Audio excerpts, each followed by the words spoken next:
Hello everyone, welcome to my channel. అందరూ ఎలా ఉన్నారు? నేనైతే చాలా బాగున్నానండి. ఈరోజు మీకు ఒక ఇంట్రెస్టింగ్ టెంపుల్ గురించి చెప్పబోతున్నాను. అదే స్వర్ణగిరి దేవస్థానం అండి. ఇది ఎక్కడుంది? హైదరాబాద్లో ఉంది కదా. అండ్ ఇది ఉప్పల్ నుంచి 40 కిలోమీటర్స్ వస్తుందండి. అండ్ మనకి ఉప్పల్లో ఎవ్రీ 20 మినిట్స్కి యాదగిరిగుట్ట బస్సు ఉంటుందండి. అది ఎక్కేస్తే మనం భువనగిరిలో దిగాల్సి ఉంటుంది. ఆ భువనగిరి నుంచి 20 రూపీస్ ఛార్జ్ చేస్తారండి. ఆటోలు అవైలబుల్గా ఉంటాయి లోపలికి వెళ్ళడానికి. మేమైతే బైక్ వేసుకెళ్ళిపోయామండి.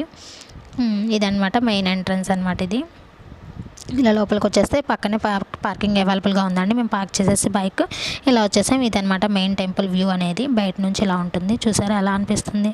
బాగుంది కదా. చాలా అంటే చాలా బాగుందండి. నాకైతే మినీ తిరుపతి లాగా అనిపించింది. చాలా ప్రశాంతంగా కూడా ఉందండి అక్కడికి వెళ్ళిన తర్వాత.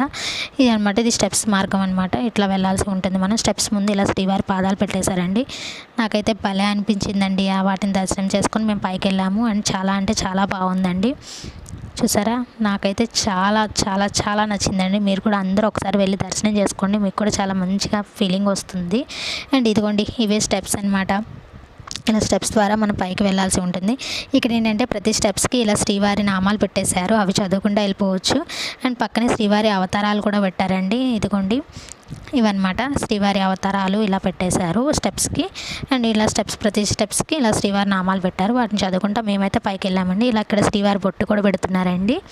మేమైతే ఎర్లీ మార్నింగ్ వెళ్ళామండి. కొంచెం ట్రాఫిక్ తక్కువగా ఉంటుంది. అండ్ నైట్ రిస్క్, బైక్ కదా, నైట్ రిస్క్ కూడా ఉండదు అని చెప్పేసి మార్నింగ్ వెళ్ళిపోయామన్నమాట. ఇప్పుడే అందరూ వస్తున్నారండి.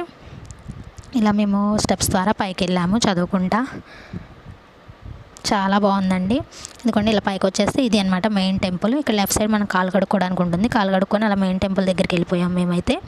అండ్ మెయిన్ టెంపుల్ పక్కనే శ్రీ హనుమాన్ టెంపుల్ కూడా చిన్నది ఉందండి. అది కూడా మీకు డీటెయిల్డ్గా చూపిస్తాను. ఇదిగోండి, ఇదే శ్రీ హనుమాన్ టెంపుల్. ఇంకా డీటెయిల్గా చూపిస్తాను.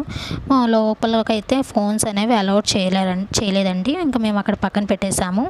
అక్కడ పెట్టేసేసి అక్కడ టోకెన్ తీసేసుకున్నాము. అండ్ లోపలికి వెళ్ళడానికి కూడా టోకెన్స్ అక్కడే అవైలబుల్గా ఉంటుంది. మార్నింగ్ కదండి, ఇంకా అప్పుడే ఓపెన్ చేయలేదండి. ఇంకా మేము పక్కనే ఇవన్నీ చూద్దామని చెప్పేసి వచ్చేసాం. ఇందాక చెప్పాను కదండి, శ్రీ హనుమాన్ టెంపుల్ ఇదేనండి. చూసారా ఎలా ఉంది? చాలా బాగుంది కదా. చాలా చాలా అంటే చాలా బాగుందండి. అండ్ పక్కనే ఒక పెద్ద గంట ఉందండి. దాని హిస్టరీ ఏంటా అని మేము కనుక్కుంటే అక్కడ చెప్పడం ఏంటంటే, ఏమన్నా అనుకొని ఆ గంట కొడితే అనుకున్నాయన్నీ జరుగుతాయని చెప్పారండి. ఇదంతా వ్యూ పాయింట్.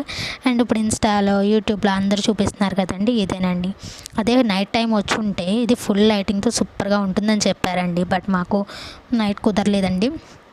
అండ్ మార్నింగ్ కూడా చాలా అంటే చాలా బాగుంది. ఇంకా మార్నింగ్ లైటింగ్ అయితే పెట్టలేదండి. ఇలా ఉందన్నమాట మార్నింగ్ వ్యూ అనేది. చాలా అంటే చాలా బాగుంది. నైట్ అయితే ఇంకా బాగుంటుందండి. ఇంకా లోపలికి ఎలా చేయలేదు కదా అని పక్కన ఏదో కన్స్ట్రక్షన్లో ఉంటే చూద్దామని వచ్చేసాము. అక్కడ చెప్పడం ఏంటంటే అది కూడా గుడికి సంబంధించింది అని చెప్పారండి. ఇదంతా వెనక సైడ్ అనమాట. ఇక్కడ చాలా బాగుంది కదండి. ఇంకా చాలా కొన్ని పిక్స్ దిగాము. అండ్ ఇదంతా ఫుల్ లైటింగ్ ఉంటుందంట అండి నైట్ అయితే.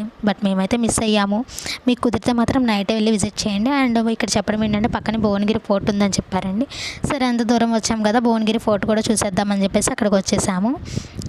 ఇదైతే 7 కిలోమీటర్స్ వచ్చిందండి మనం టెంపుల్ దగ్గర నుంచి. చూసారు ఎంత స్మూత్ అంటే అంత స్మూత్గా ఉన్నాయండి రాళ్ళు. అండ్ మేము హాఫ్ ఎక్కిన తర్వాత మా ఇమ్యూనిటీ అంతా డౌన్ అయిపోయిందండి. ఎందుకంటే సమ్మర్ కదా.